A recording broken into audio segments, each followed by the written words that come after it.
Hello নমস্কার, কেমন আছো তোমরা সবাই? চলে এসেছি নতুন একটা ব্লগ নিয়ে। এই যে আবারও সকাল সকাল উঠে বেরিয়ে পড়েছি সাইকেল চালাতে। আর আজ কিন্তু আমি একা যাচ্ছি না, আমার সঙ্গে যাচ্ছে আরও একজন বিশেষ মানুষ।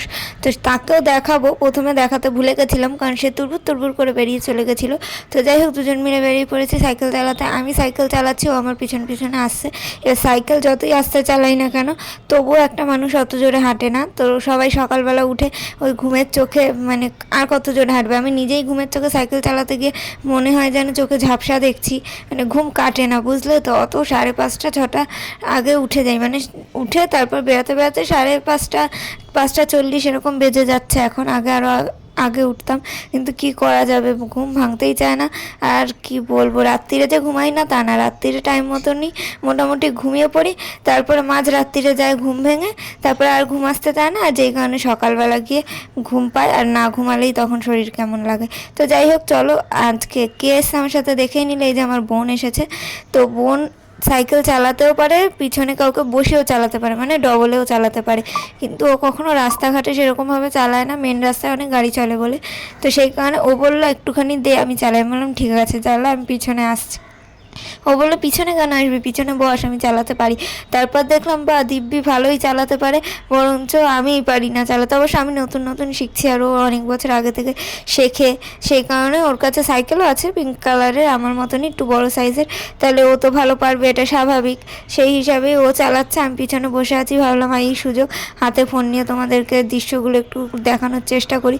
সেদিনকারে কিন্তু আমরা বেশিক্ষণ সাইকেল চালাতে পারিনি, তার কারণ কি সেটাও একটু পরে তোমরা জেনে যাবে। মানে আমি প্রায় 2 চক্কর খেয়েছি সাইকেল নিয়ে, তারপরে ও বলল যে দে চালাই। আর এখানে দেখো একটা খুবই খারাপ ঘটনা ঘটছিল, যে ছোট ছোট ওই কুকুরের বাচ্চাগুলোকে রোজ দেখাতাম, তারা একটা বাচ্চা পায়রাকে ধরেছে, ধরে টেনে ছিঁড়ে খাওয়া খাই শুরু করেছে। আমি ভেবেছিলাম সামনে যাব, গেলে হয়তো ভয় রেখে দেবে, আমি দেখবো বেঁচে আছে না মরে গেছে। কিন্তু ওই বড় কুকুরটা, মানে মা কুকুরটা এমন ঘ্যাও ঘ্যাও করে উঠলো, মানে আমি ভয় পেয়ে গেছি। যাই হোক, তারপর জোর বৃষ্টি নেমে যাওয়ায় আমরা বাড়ি চলে আসি। বাড়ি আসার পর দুদিকে দুধ বসিয়ে দিয়েছি, একদিকে দুধ চা হবে, আর একদিকে হবে হচ্ছে শুধু দুধ গরম করা, যেটা দিয়ে আমি আমার ওই পেস্ট খাবো, বিচ্ছিরি খাবারটা।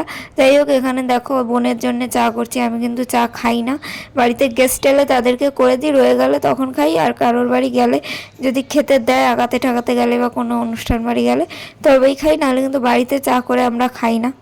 তো যাই হোক, আজকে সারাদিন কি কি করব সেটাই তোমাদেরকে ভাবছি শেয়ার করে একটু একটু করে দেখাবো।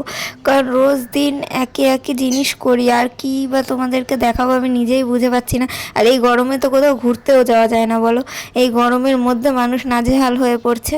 তাও ও বলবো, মায়ের বাড়ির নিচের ঘর অনেক ঠান্ডা, গরমকালের দিনে অতটা গরম বোঝা যায় না, বাইরে বেরালে তাপে পুড়ে যাবে, কিন্তু ঘরে আসবে বুঝতেই পারবে না যে বাইরে রোদ উঠেছে, মানে এতটাই নিচটা ঠান্ডা থাকে, এসিরও প্রয়োজন হয় না। আর এখনও আমাদের ফুল স্পিডে ফ্যান চালালে ঠান্ডা লাগছে, এমন পরিস্থিতি।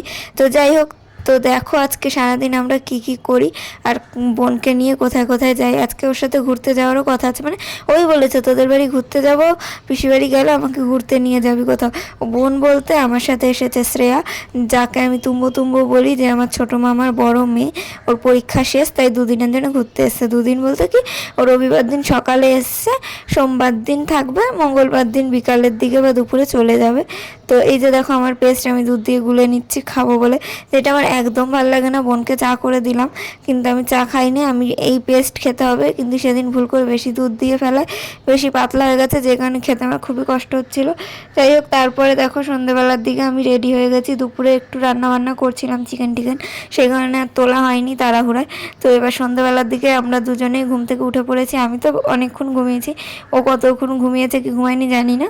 তো যাই হোক, তারপর ও বলছিল কোথাও যাওয়ার কথা, মাও বললো যা ঘুরে আয় রাস্তা দিয়ে। এবার রাস্তায় রাস্তায় কে ঘুরে, তো ও বললো চল শপিং মলটায় যাই। তাই মানে ডায়মন্ড প্লাজার ভিতর দিয়ে আমরা ডায়মন্ড সিটি, মানে ডায়মন্ড সিটির ভিতর দিয়ে ডায়মন্ড প্লাজা যাচ্ছি, মানে উল্টো বলে দিচ্ছি, মাথা খারাপ হয়ে গেছে। যাই হোক, এই যে হাঁটতে হাঁটতে এখন যাব বাড়ির পাশে।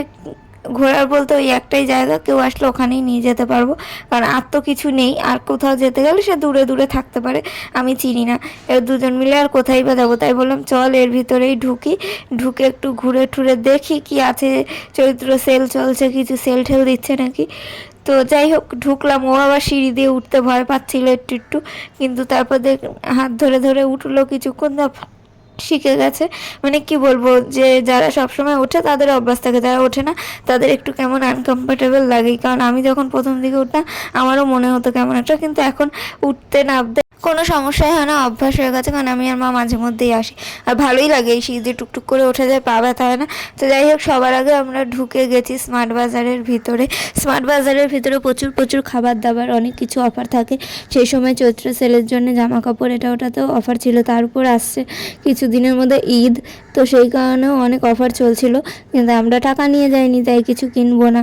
আমরা ভেবেছিলাম পিৎজার যে বেস হয় সেটা কিনে এনে বাড়িতে পিৎজা বানিয়ে খাবো, কিন্তু আমরা এখানে কোনো কিছু কিনছিলাম না যে ওই একটা 20-30 টাকার জিনিস কিনবো, তারপর ওই 10 ঘন্টা লাইনে দাঁড়াবো, দরকার নেই। বাইরে থেকে দেখবো, মোড় আছে আমাদের বাড়ির সামনে, ওইখানেই দেখবো। তো সেখানে আমরা জাস্ট ঢুকেছি চক্কর খাওয়ার জন্য, কারণ সব জায়গায় জামা কাপড়ের দোকানেও ঢুকতে বলছিলাম ওকে যে চল চল ঢুকি দেখি জামা কাপড়। বলছে না, কেমন লাগে না, কিনবো না, শুধু জামাগুলো ধরে ধরে তো। বলছে তাতে কি, আমি আর মা তো এসে এসে এরম করি, আমি আমার বন্ধুদের সাথে মানে ফাল্গুনির সাথে রিয়ার সাথে গেলেও এরম করি, কিছু কিনবো না। আমি নিজেও জানি আমার কিছু পছন্দ হয় না, আমার খুঁতখুঁতানি। তো সেই কারণে আমি এটা ধরি ওটা ধরি, এটা নিই ওটা নিই, পরে দেখি রেখে দিই, এরকমই করি। যাই হোক, আমরা চলে এলাম এখানে। আর ও আমাকে খালি বলছিল আর্ট অ্যান্ড ক্রাফট শপে যাব, যেখানে অনেক আঁকার জিনিস, খাতা ঠাতা পাওয়া যায়। এবারে সবাই তো জানোই শপিং মলে সব কিছুর দামই একটু বেশি হয়, আর সেইখানে এইখানে অনেক অফার চলে, buy one get one free, এটা ওটা। কিন্তু তবুও মানে কি বলবো। আর এখানে দেখো কি ক্লের মতো কি যেন কে খেয়ে মানে একদম খুলে রেখে দিয়েছে চটকে ফটকে। তারপর দেখলাম এখানে একটা ফ্রাইং প্যান পড়ে আছে, যেটা দেখতে খুবই কিউট, বাচ্চাদের খেলনা। এর মধ্যে কতগুলো টুকরো করা ফল রয়েছে, মানে নকল। তার থেকেও আমার বেশি ভালো লাগছিলো এই পিৎজা কাটার দেওয়া এই পিৎজাটা। আমরা বলছিলাম এই পিৎজা তো খেতে পাচ্ছি না, চল এটাই খাই। তো যাই হোক, কিছু করার নেই, আমরা এখানে সব ঘুরে ঘুরে দেখছিলাম খেলনা, পুতুল সব কিছু। আর এই পুতুলগুলো খুব সুন্দর, কিউট কিউট, কিন্তু থেকে থেকে যেন নোংরা নোংরা হয়ে গেছে। তারপরেও কত কত দাম জানো তো, এই ছোট্ট ছোট্ট পুতুলগুলো 700, 800, 900, 1000, 1200, 2000 এরকম দাম। আগে আরও বড় বড় পুতুল থাকতো, ওগুলোর তো আরও বেশি বেশি দাম থাকতো। মানে কি বলবো, এখানে এই লাভ দড়িটা দেখছো, সরু একটা ডান্ডার মতো, এইটার দামও 50 টাকা না 60 টাকা দেখেছিলাম, ঠিক মনে নেই। মানে এখানে জিনিসপত্রের, এরকম ধরনের জিনিসপত্রের অনেক দাম, জামা কাপড়েরও অনেক দাম, কিন্তু খাবার দাবার অনেক অফারে পাওয়া যায়। সেই কারণেই ম্যাক্সিমাম লোক আসে যে খাবার দাবারটা পেয়ে যাব। তো যাই হোক, এখানে আমরা পুতুলগুলো ধরে ধরে দেখছিলাম, বোনও দেখছিল। তারপরে ও আবার আমাকে বলছে ধুর, এখান থেকেও কেনে নাকি, এগুলো আমি 100 টাকা পাবো, 200 টাকা পাবো। এটা তো সত্যি কথাই, মিশো বা নর্মাল যে কোনো রাস্তাঘাটের দোকানে এগুলো আরও কম দামে বিক্রি হয়। দেখো, এইসব জিনিস দেখলে কান্না নিতে ইচ্ছা করে, কিন্তু এত দাম শুনলে অজ্ঞান হয়ে যাবো। আর সত্যি বলতে সেদিনকার আমি মোটে 200 টাকা নিয়ে গেছিলাম, সেটা অবশ্য কম নয়। আমার মায়ের থেকে 100 টাকা নিয়ে গেছিলাম, আর নিজের থেকে নিয়ে গেছিলাম 100 টাকা, যে যদি কিছু কিনি বা কোনো কিছু খেতে ইচ্ছা হয়। আর এই যে মোমবাতিটা, মানে এতটা সুন্দর গন্ধ ফেরাচ্ছিল চকলেটের। চকলেট আমার খেতে যে খুব ভালো লাগে তা না, খেতে ভালো লাগে না, কিন্তু তারপরেও গন্ধটা এত সুন্দর, একটা চকলেটি ক্রিমি ক্রিমি, এই মোমগুলোর খুব সুন্দর সুন্দর গন্ধ ছিল। তো যাই হোক, তারপর আমরা বেরিয়ে আর একটা আর্ট অ্যান্ড ক্রাফট শপের বাইরে চলে এলাম। ওকে আমি ভয় দেখাচ্ছিলাম যে ঢুকিস না, ঢুকলেই কিছু কিনতে হবে। তারপরে আমিও ভাবলাম যে এই দোকানটা তো স্মার্ট বাজারের মতো অত বড় নয় যে ঢুকবো, ধরবো, দেখবো, চলে আসবো। কিছু যদি বলে সঙ্গে বড় কেউ নিয়ে, দরকার নেই, তুই বাইরে দিয়ে দেখ, এটাই ওকে বলেছি। ও ঢুকতে চাইছিল, বললাম তুই একা ঢোক, আমি বাইরে দাঁড়াচ্ছি। তো যাই হোক, আমরা বাইরে থেকে এটা ওটা দেখছিলাম, যখন কিনতেই পারবো না দেখে কি হবে, যেদিন পয়সা নিয়ে আসবো, দোকানটা তো চিনে গেলাম, সেদিন কিনবো। এটাই আমার কাছে মনে হয় যুক্তির। কারণ যেখানে ঢুকলে বকা খেতে পারি, ঢুকবো কেন? বকা নাও দিতে পারে, কিন্তু আমার ওই ভয়। আর এই যে এই খেলনার মানে খেলার জায়গাগুলো, যেখানে সে বিদেশি বা আমাদের দেশেও এখন আছে, দেখতেই পাচ্ছ চোখের সামনে, বাড়ির পাশেই আছে। তো এগুলোতে কি দেখায় না, সেই কি মেশিন দিয়ে গাড়ি তোলা যায়, তারপরে পুতুল তোলা যায়, হয়তো টাকা দিয়ে এগুলো টিকিট করতে হয়, তারপরে খেলা যায়। যেইটা উঠবে সেইটা তোমার, বা এই যে হাতুড়ি মারতে হবে, কার কত স্কোর হয়, এগুলো আগে খুব দেখেছি, ফোনে দেখতেও পাই এখনও। কিন্তু আমরা দেখছিলাম ওগুলো, কখনো ওর ভিতর ঢুকিনি। ও বলছিল আরে কিছু বলবে না, চল। তো দেখেই এলাম কি কি আছে, আর বেশ ভালো লাগছিল, মনে হচ্ছিল আমরাও যদি এরকম সুযোগ পেতাম এগুলো করার। তারপর আমরা ডায়মন্ড প্লাজা থেকে বেরিয়ে ডায়মন্ড সিটির ভিতর দিয়ে চলে এলাম মোড়ের সামনে। ডায়মন্ড প্লাজা আর ডায়মন্ড সিটিটা যেরকম একই জায়গা দিয়ে যাওয়া যায়, সেরকম মোড়েও যাওয়া যায়, মানে ডায়মন্ড সিটির উল্টো দিকেই মোড়। তো এর ভিতর ঢুকলাম, আর এর ভিতর থেকে আমরা নেব পিৎজার বেস টুকটাক জিনিস, এটা ভেবেই ঢোকা। আর মা বলেছিল একটু গোলমরিচ টোলমরিচ জানিস, তো সেই কারণে আমি ঢুকে পড়লাম। আর এই যে দরজাগুলো খুলে ঢুকতে, এই ঠেলে ঢুকতেও আমার কষ্ট, মানে ঠেলে তো কোনো রকম ঢুকে যায়, বেরানোর সময় হাতে জিনিস নিয়ে দরজা যেন খুলতেই পারি না। যাই হোক, চলো এখানে দেখা যাক পিৎজার বেস আছে কিনা। এই জায়গাটাতেই বেসিক্যালি পিৎজার বেসটা থাকে, কিন্তু আমরা দেখলাম নেই। তারপরে আমরা বললাম যা, আমাদের কপালটাই খারাপ, পিৎজা না পাওয়ায় আমি নিয়ে নিলাম কয়েকটা ম্যাগির প্যাকেট, আর এখানে বোন নিচ্ছে বিস্কুট। তো যেহেতু বেশি পয়সা আনিনি তাই ওকে বললাম এরকম সাইজের প্যাকেটগুলোই নে, যে কোনো একটা নে, কারণ বেশি পয়সা আনিনি, বিল বেশি হয়ে গেলে তখন টাকা দেবো কী করে। ওখান থেকে টুকটাক কিছু শপিং করলাম, সারাদিন কী করলাম সবই তোমাদের দেখালাম। আর আজকের ভিডিওটা এইটুকুই, দেখাচ্ছে পরের ভিডিওটা যদি ভালো লেগে থাকে লাইক কমেন্ট শেয়ার সাবস্ক্রাইব করে দিও। সবাই আমার পাশে থেকো, সবাই সুস্থ থেকো, ভালো থেকো, আনন্দ থেকো। আজকের মতো এখানেই শেষ করছি, টাটা।